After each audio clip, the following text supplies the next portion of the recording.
Hey, Matt. Hello, Maggie. And we're live. And we have some stuff to talk about today. We do. I was listening to NPR, and there was a show called On media? on the media. On the media? Yeah, and it talked about resistance and the kind of general milieu of feeling hopeless and that there's nothing we can do about Trump and his crap. And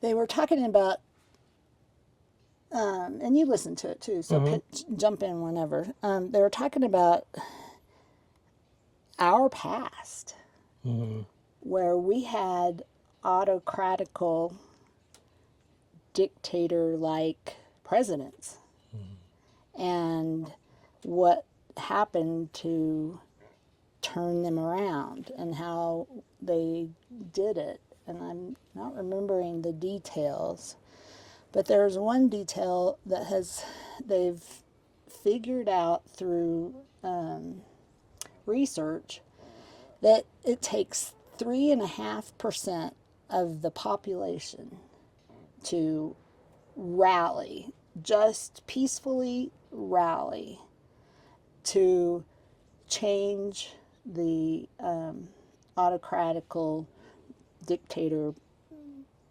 path back towards democracy. And that we had 1.8% at the No Kings rallies. Wow. So we're short 1.7% is all. Right. It was 1.8%, not 8%. Right. 1.8. Right. So we're over halfway to 3.5% Yeah. to take Trump out. And so I want to start a movement. 3.5 in 2025. Okay. Do you think we could make it by the end of the year? I think we could start.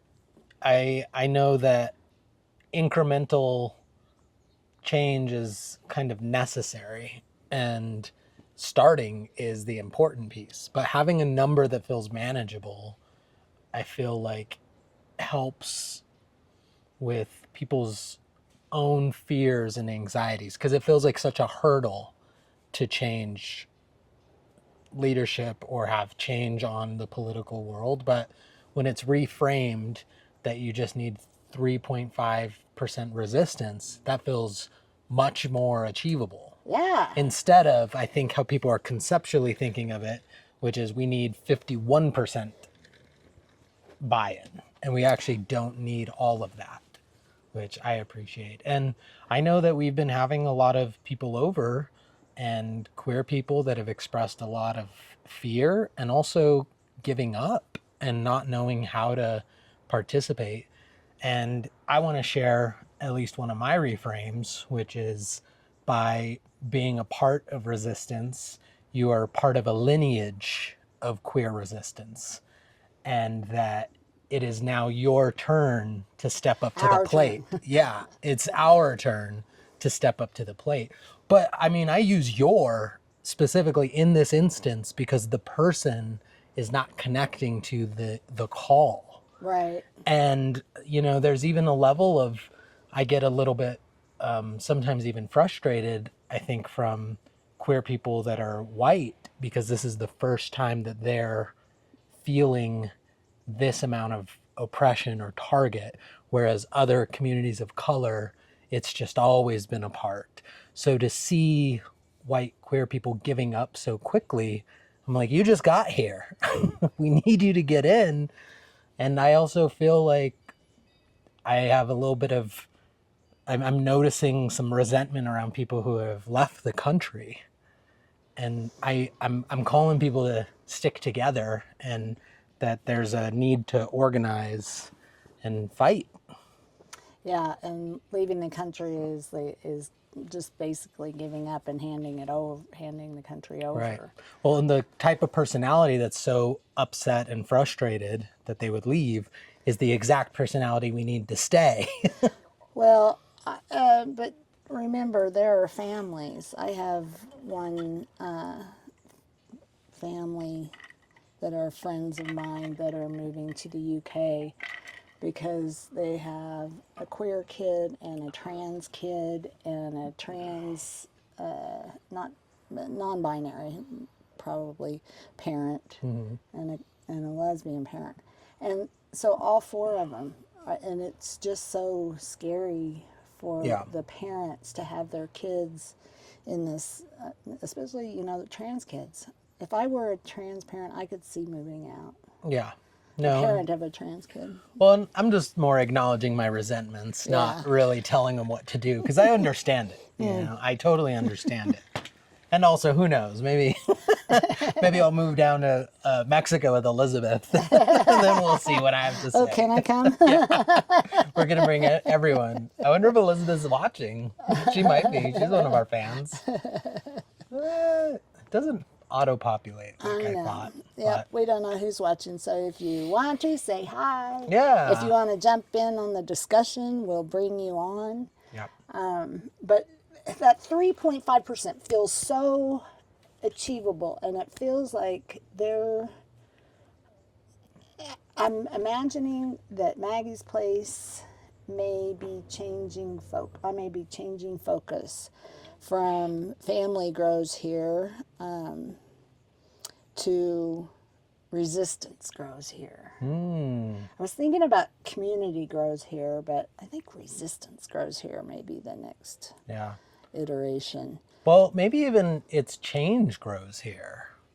Because I feel like I've changed since living here. I feel like since we have support groups, that is an example of change. I know that there's a lot of people in recovery that are attracted here and who are people who are trying to change. But change grows here, I think, is interesting. I like it. What do you guys think? Yeah, any votes out there? Let us know. Well, we're also flexible on our daily plans, so change. Be like, if you don't like change, you're going to have a hard time fitting in. Right? Change grows here. I don't know. But if you want to Something attract grows more here. change, got a rogue eyebrow. I want to start hosting and helping activism groups. Okay. So if anybody out there has a good contact, I got one yesterday. A woman is Lisa. Somebody is doing something up in Wheat Ridge on resistance. So I'm going to contact her and maybe get some ideas from her. But yeah, I've felt as hopeless as anybody. As I'm 64 years old. I'm not that long for the world. I don't have that much, energy, whatever, to do anything. It's going to have to be the youngins that do it. But I have a place I could bring the youngins together. Yeah. So, yeah. Yeah, I guess when I think about my own feelings towards everything is that this isn't new. Everything that's happened has been a long time in the making. And we've done a very good job putting up resistance, keeping Roe versus Wade protected. For decades they were trying to get at it, and they finally did. So the resistance continues. And I don't see it as an emergence of evil. I feel like it's always been a group of people trying to oppress others, and that's always been there. And now it's become present day, and it's showing up in our most vulnerable community, targeting trans people. And this is what they do. This is their playbook. They choose a group and go after them and get people to rally behind and get scared and Otherize 'em. upset. Yeah. So we've been here before, and the fight for righteousness and justice continues, is how I feel. And maybe it's my belief system that keeps me from burning out or giving up hope. But that's how I feel. Yeah.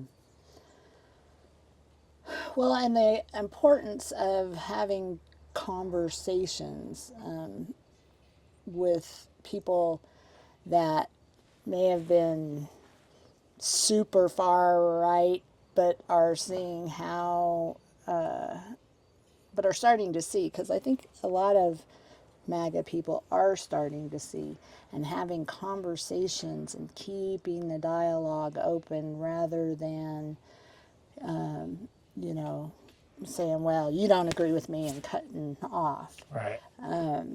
Because we can't pull them in with vinegar, right? So, yeah, this all kind of wraps up into something I wanted to talk about. So I had a situation where some people in my life got upset with me and demanded that I do something, and said they wouldn't speak to me again until I did this thing. And this is all by text, and I just kept saying, I just want to talk. Can we just talk? And I think that talking one-on-one, face-to-face, being in relationship with people is how we're going to get to the 3.5. It's not about, you know, TikTok videos or social media or any of that. It's about bringing people in and having conversations, and then the next time we do a big rally, we can get 3.5, or at least, you know, 2.5. Yeah. 2.5%, so that within a couple of years, I think we really could. But I think it involves talking to people and asking opinions and seeing if, and telling stories. Yeah. Like about my friends that moved to the UK. You know, it's really sad because they are, you know, American citizens that have been here all their lives, and to leave your country because it's politics. Yeah. That's just, I can understand leaving for going to something, but to leave running from the United States hasn't, I don't know that it's ever happened before. No, Do you? I don't think so. On a mass scale? It's weird to see. Whoa, someone sent us 99 stars. That's our first star. 99 Wow, stars. thank you. We love you, star giver. Diane. Wow, thank you. That's our first star. The trick is to not beg. I think that's where I was making mistakes before. I said, everyone, here's our tin can. I had a realization recently. I was invited to a queer meetup, and we just started talking about the word queer and all of our different identities. And it's actually really powerful to have a word that can unite people. And I think this is the first time as a community we've had that.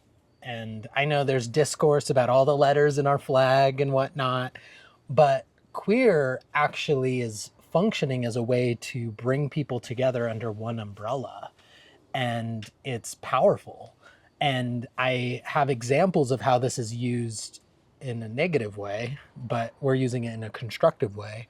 So the rise of evangelical Christians, they will often just say, we're Christian in this household. But it used to be, oh, we're Methodists, we're Lutherans, we're Catholics. There used to be all these different groups, these subcategories of a belief system. But when you suddenly just say, we're going to all say that we're Christian, it can unite people in this way where it creates this default. this big wall that you can't get past, because how do you argue with that? Because it implies that we're the right kind of Christians because we're the majority. When it was all split up into Lutherans, Methodists, it doesn't have as much power. I forget a term, but there's a term for words that do this.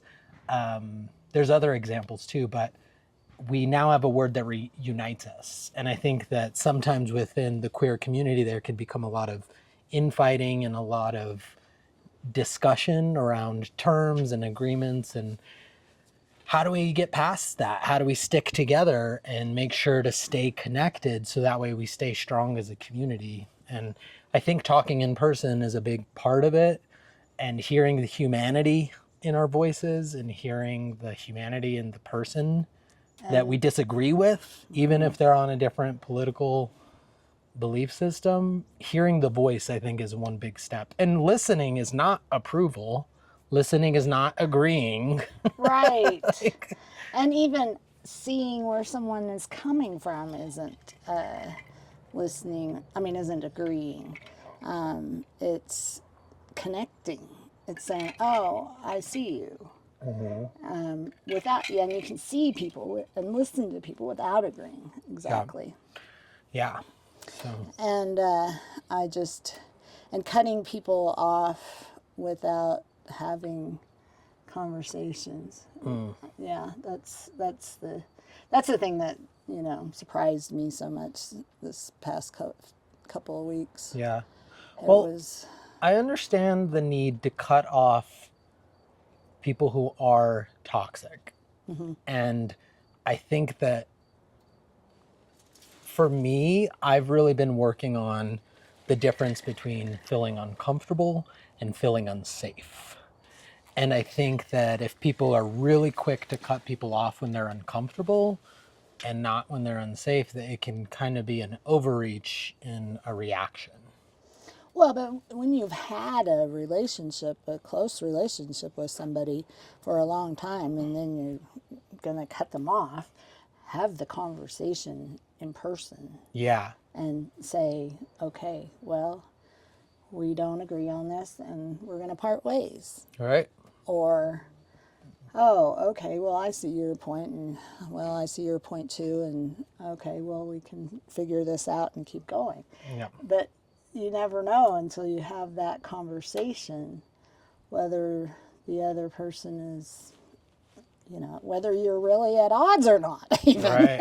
Yeah. Well, I've been thinking a lot about bees, and bees can communicate very well. Oh my God, yes. And can we learn something from bees? Because their waggle dance. The waggle dance tells the other bees what direction and how far.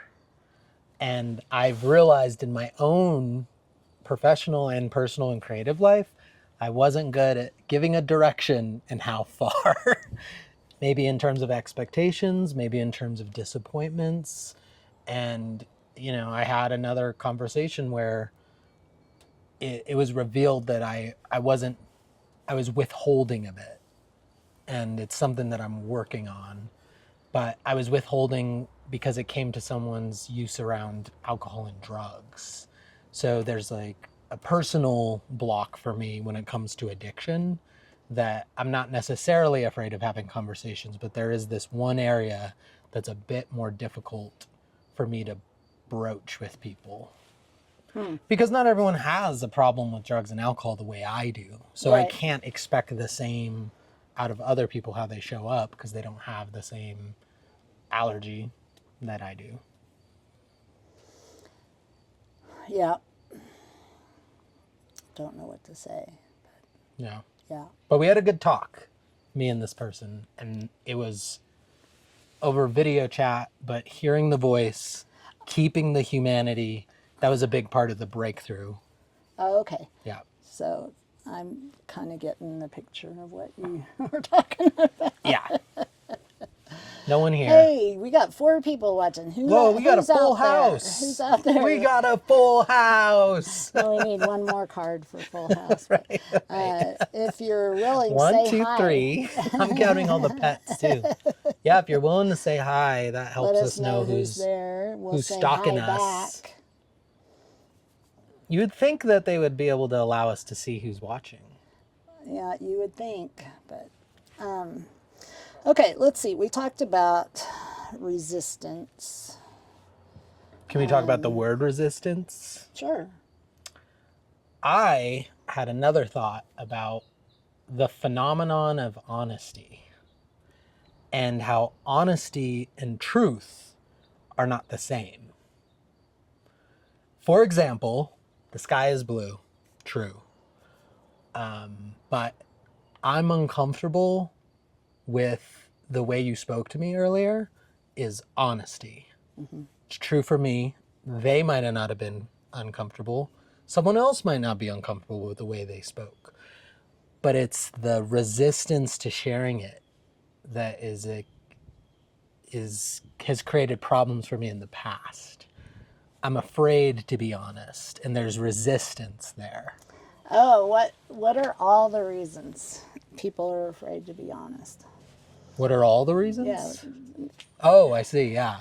How many can we come up with? Right. You're Fear afraid of hurting feelings. Fear of abandonment. Fear of abandonment.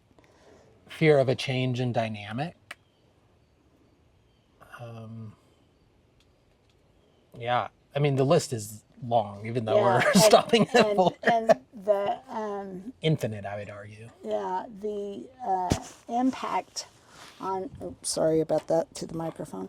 The impact on one's body when something happens, like you said, I'm uncomfortable with how you were talking.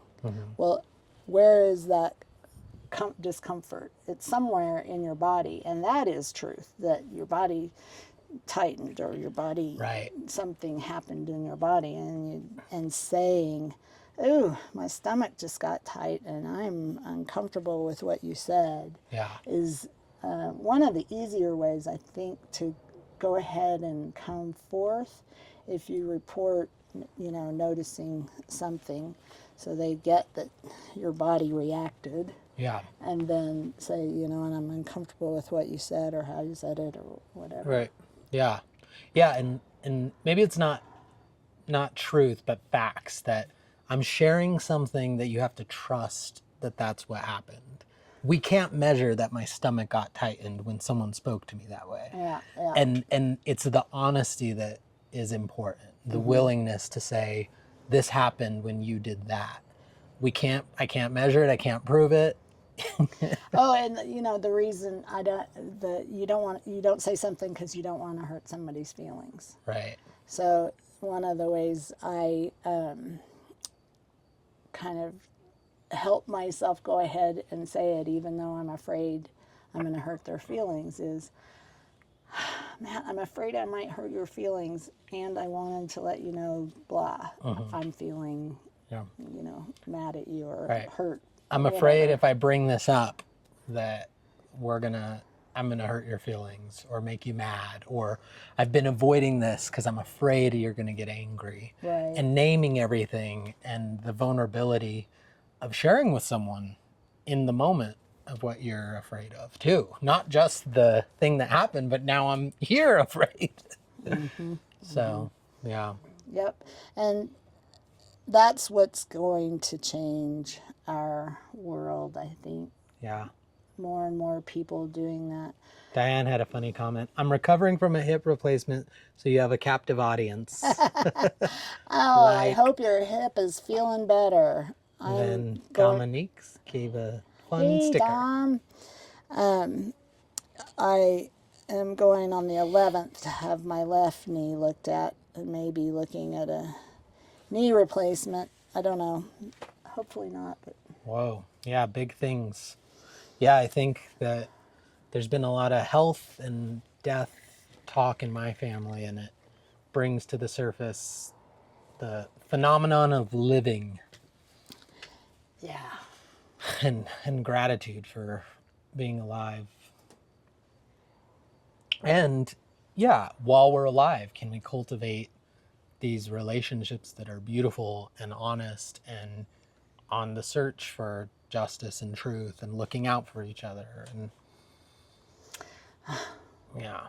Amen. Can we? Preach it. Yes. We want more stars. Just kidding. Well, I love the idea of starting to connect with activist groups because activists have their own support networks, their own internal communication systems. And for me, working around community, working around organizing, the hardest part is communication, ironically enough. How do you talk to 20 different people at once so that way nothing gets lost? Who does the talking? So activist groups, part of how they exist is to solve that for themselves. And I think that that's a powerful partnership. So yeah, if anyone knows any activist groups, I think that need a home. that need a place to visit, headquarters, meeting spot. We have amenities. I like that idea. I think that's a smart idea. Cool. Yeah. We're gonna beat the Cheeto. I was like, Cheetos sound good. This is not sponsored by Cheetos. There were Cheez-Its inside. Okay. I got some. Yeah. Well, I'm appreciating still just learning from your communication style, and by practicing my own, I've become even more sensitive when people are not communicating in a way that makes me feel good. Before I'd let it go, and I'm way more sensitive now and go, ooh, I don't like the way that just happened. Yeah, yay. So, yeah, I'm going to have another call afternoon about with someone just a little sharp. And can we talk about that? So that way none of us get hurt. Yeah, and the sooner you can talk about it, the better. Yeah. Because memories fade and Yeah. get the discomfort over and get back to relationship. Yeah. Do you want to plug Saturday's get together so Yes. that way we can have the space to show? I made a mental note of it before we started. I wanted to lead off with that, and then I forgot completely. So Saturday, we're having a very queer party. Is it called a very queer party, I think? But you don't have to be queer to come. You just have to love queers and those who love them. Yeah. So allies are welcome. And end of summer, correct, too? That's Yeah. part of the celebration? Yep. We'll have horseshoes. It's a potluck. We will have music and loads of fun. And I'm guessing Diane won't be able to join us because she's recovering from a hip replacement. Yes. So we'll miss you. Yeah. Well, maybe we'll throw on a live stream on a phone and have people be able to join from home for a bit. Awesome. Cool. All right. Well, I think that's it. I feel complete. My glasses are blurred. I like those. Those are a cool set. Oh, these are my Ray-Bans. Mm.